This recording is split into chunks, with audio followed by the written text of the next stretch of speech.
Saudara, foto pertemuan antara Ketua KPK Firly Bahuri dengan mantan Menteri Pertanian Syahrul Yassin Limpo beredar di tengah dugaan kasus pemerasan oleh pimpinan KPK kepada Limpo terkait kasus korupsi di Kementerian Pertanian. Kami melihat foto yang beredar Ketua KPK Firly Bahuri sedang berbincang dengan Syahrul Yassin Limpo mengenakan baju olahraga di dalam sebuah ruangan. Sementara Syahrul Yassin Limpo duduk di samping Firly Bahuri mengenakan kemeja lengan pendek. Foto ini beredar di tengah isu ada pertemuan antara pimpinan KPK dengan Syahrul Yassin Limpo terkait pemberian uang senilai 1 miliar rupiah kepada pimpinan KPK di lapangan bulu tangkis.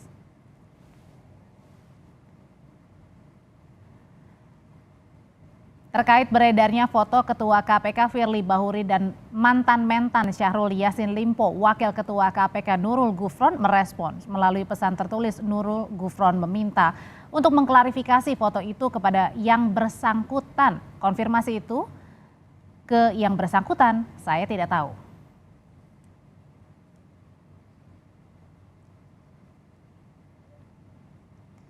Di tengah pertanyaan publik soal belum adanya penetapan tersangka dalam kasus korupsi Kementerian Pertanian, publik dikejutkan dengan adanya laporan dugaan pemerasan oleh pimpinan KPK terkait penanganan kasus di Kementerian Pertanian. Polisi telah memeriksa mantan mentan Syahrul Yassin Limpo dalam kasus ini.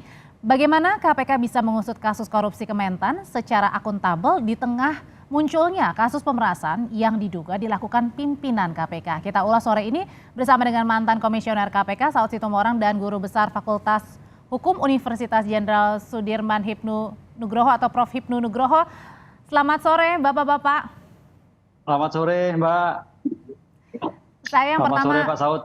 ke Pak Saud dulu. Pak Saud, ini sebelum kita berbicara panjang lebar soal dugaan pemerasan pimpinan KPK. Jadi sejauh ini Pak Saud melihatnya KPK bagaimana dalam menangani kasus korupsi yang menjerat mantan mentan Syahrul Yassin Limpo ini? Ada yang aneh? Ya, di luar kelaziman ya. Ya kalau mau pakai bahasa aneh juga boleh gitu. Nah kalau saya selalu mengatakan di penyelidikan aja itu by name by address tuh harus tahu dong siapa yang mau diselidiki. Kemudian masuk ke penyidikan, terus belum masuk penggeledahan. Masa rumah Aldri saya geledah kamu belum terima SK, itu lucu juga kan? Ya nggak? Saya berani geledah rumah kamu kan karena memang KUHAP sudah mengatur semua itu dan kemudian penyidik juga paham betul target-targetnya terus apa yang mau dicari dan seterusnya. Nah, jadi yang pertanyaan besarnya sudah digeledah tapi belum ada hingga kini penetapan tersangkanya yang diumumkan KPK. Ya, pertanyaannya kan belum ada pengumuman resminya. Biasanya kan mereka katanya mengumumkan selalu nanti sekalian dengan penahanan, bisa jadi itu strategi gitu ya.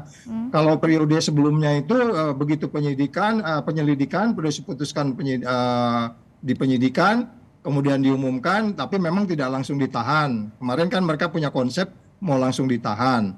Ini kita lihat panggung depannya ya. Panggung belakangnya kita kan nggak tahu nih ada apa. Ya enggak, terus kemudian kemarin ada cerita hari ini beredar foto. Nah itu kan nggak boleh, kan itu pasal 36 tuh.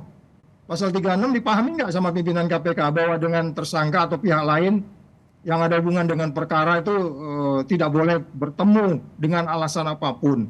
Jadi ini kan sebenarnya sudah, jadi dari sini aja sudah menunjukkan mereka nggak paham undang-undang KPK sendiri, bukan nggak paham, nggak mau menjalankan undang-undang KPK dengan benar dan proses KUHAP ya dengan baik dan benar. Jadi kalau memang dari awal sudah ada, kan itu pimpinan semua menandatangani proses penyelidikan dan penyidikan.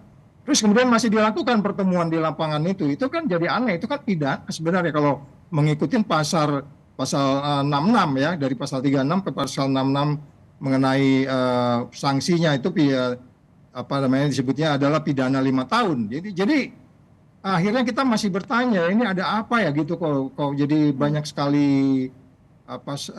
yang menyelimutinya gitu kira-kira Mbak. Termasuk dengan tanda tanya yang ditanyakan oleh publik adalah kemarin pada saat mentan sudah pulang dari luar negeri ke Indonesia masih bisa kemana-mana gitu tanpa harus diperiksa dulu ke KPK.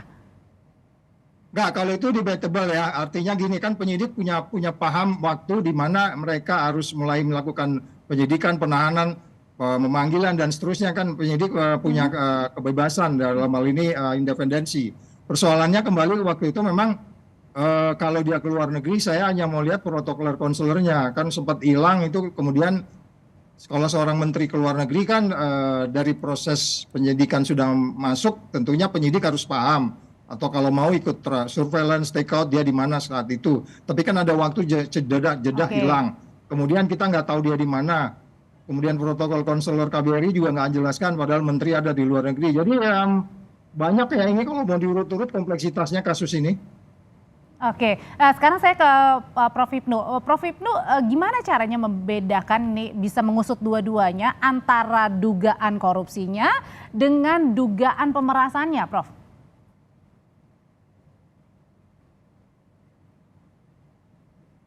Prof, mohon maaf, masih di mute. Iya, jadi ada dugaan-dugaan. Saya melihatnya begini, Mbak. Kalau dikatakan dugaan ya boleh-boleh saja ya. Karena ini kan satu levelnya orang dengan orang. Pak Menteri dengan Pak Ketua KPK. Subjeknya jelas, orang dengan orang. Kemudian kepentingannya jelas. Tadi Pak Saud mengatakan ini adalah tingkatannya Menteri, tingkatannya Ketua. Ketemu pun nggak boleh. Oleh karena itu kalau kita melihat dari proses penanganan sampai sekarang, kalau orang berpikir seperti itu sah-sah saja. Apalagi ada laporan. Kan itu Mbak. Laporan itu sebagai bentuk adanya suatu informasi, adanya suatu tindak pidana. Oleh karena itu dari laporan itu terhadap seseorang yang sekarang beredar dalam foto, itu suatu korelasi. Sehingga jangan-jangan betul, kan gitulah. Oleh karena itu laporan yang sekarang ini dilakukan suatu penyelidikan, pemanggilan oleh Pak mantan Menpan, mantan Mentan, kemudian pemanggilan oleh ajudan, oleh Polri. Itu dalam rangka untuk mengkualifikasi. Pertanyaannya apakah ada kausalitas? Nah ini yang kita lihat antara penanganan perkara dengan dugaan pemerasan. Itu kalau kita lihat suatu perkara-perkara umum modus itu simbiosis yang sering terjadi. Cuman pertanyaannya ini betul atau tidak? Itu masih tanda tanya ya. Ya kalau lihat peristiwa tampaknya ada suatu kebenaran dugaan seperti itu. Karena levelnya sudah level tingkat tinggi. Peristiwanya juga sedang dilakukan. Apakah itu rumor? Itu juga menjadikan suatu perdebatan. Ini yang saya kira kita tunggu saja Mbak, gitu Mbak. Tapi kausalitasnya kok agak nyambung begitu. Oke, Pak Saud, kalau misalnya ini kan masih dugaan ya, belum terbukti begitu ya. Nah terkait dengan dugaan pemerasan ini yang diduga dilakukan oleh pimpinan KPK, gimana mestinya internal KPK termasuk Dewas harus meresponnya? Perlukah pimpinan yang diduga ini dinonaktifkan sementara? Oh iya, kalau saya bilang sih memang sebaiknya begitu. Sama, makanya saya bilang dalam case ini kita melihatnya ada ketelitian atau yang kurang di Dewas. Karena begini, kalau kemarin dimulainya dilakukan penyelidikan, terus dilakukannya ada laporan pemanggilan ataupun pendalaman dilakukan oleh Polda terhitung Agustus. Kalau sensornya dari Dewas ini baik, mereka kan harus segera mengklarifikasi itu gitu. Tapi kan kelihatannya diem-diem aja ya.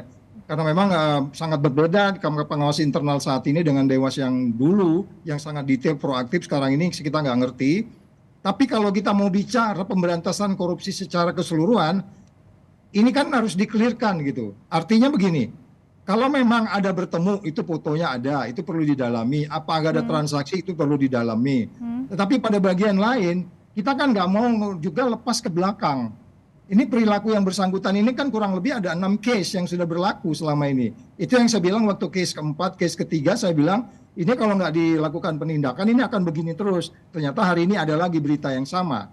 Jadi maksud saya behavior ini kan sesuatu yang sangat erat sekali dengan persoalan integritas dan persoalan nilai yang udah berubah di KPK. Kalau pengalaman Pak Saud dulu gini, kalau misalnya ada diduga pimpinan yang tersangkut dugaan itu gitu, apa yang biasa waktu itu dilakukan? Oh tentunya pertama kan pengawas internal akan melakukan penyelidikan. As a simple saya pakai batik lengan pendek padahal seharusnya persyaratannya batik lengan panjang, dipoto oleh pengawas internal, dikirim tertulis kepada saya, Bapak melanggar kode etik. Ya itu yang simple as that. Jadi artinya saya nggak tahu sekarang di dalam tuh kayak apa gitu. Apakah ini sudah biasa-biasa? Ada orang pimpinan ketemu ya langsung, sedangkan dalam pasal 36 tadi udah dibilang langsung tidak langsung itu tidak boleh ketemu, dan di pasal 65 dijelaskan itu pidananya 5 tahun kalau pasal 36 itu. Itu kita nggak bicara dia tersangka atau tidak loh ya.